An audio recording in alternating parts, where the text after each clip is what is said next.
Okay, I'm back again. Right, so back to my making channel.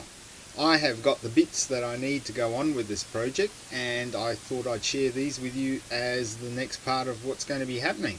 So this is the actual cutter.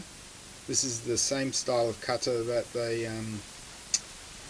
actually have on the cutters in the hardware store.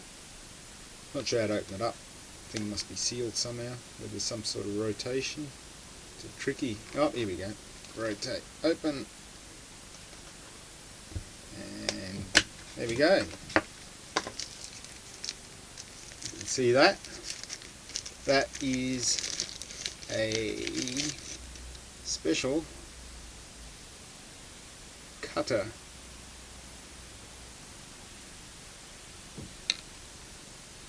It's like a little saw thing on an angle. That's designed on the keys.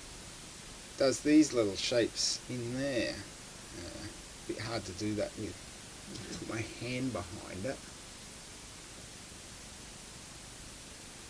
It's not going to focus, is it? Ah, bugger. But you can see, get the idea. It goes. Ah, there we go.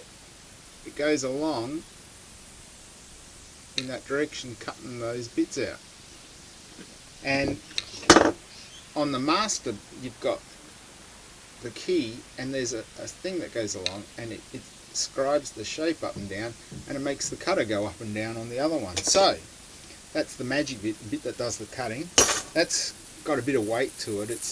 I mean, it looks brass, but it's actually, I'd say, some sort of hardened steel with a surface finish.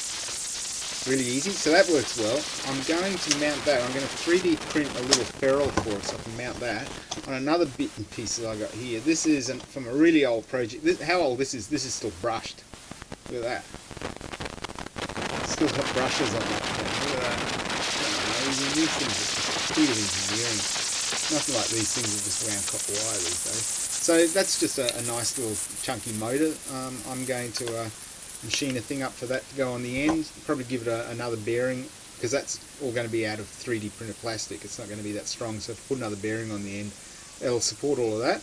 The idea is to mount that on a base, and I've got some linear bearings that's going to let me slide the original key along, and the blank is going to go cutting on this. Now, blanks for normal keys, I can get these. These are easy. These are a dime a dozen. They're a few bucks from the hardware store. But as you remember, for this project we're going to be doing this thing. Crazy. Okay, so each side is different, and you probably think you can all copy it off my thing, but no. Now, don't have a blank, so the other part to this trick is that's a piece of 8mm square brass bar, and that's the same as the shaft cross section on there.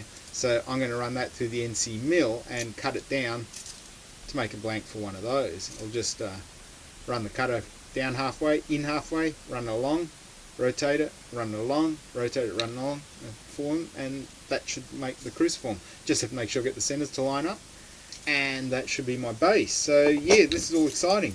Next few bits going to be CAD up some 3D printer parts. Basically just going to make a base to sit the motor on, screw it down, probably zip tie it down.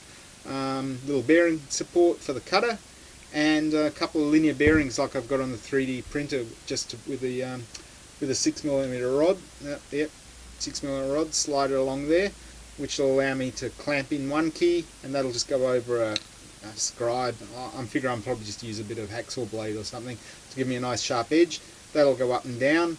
In fact, I can even cut one side off at 45 degrees to a bit of a chisel chamfer so it matches the cutter, and then it should just be a matter of sliding it along slowly as the cutter goes over it. So that's going to be a fun little project. Keep watching and see how it progresses. Thanks everybody.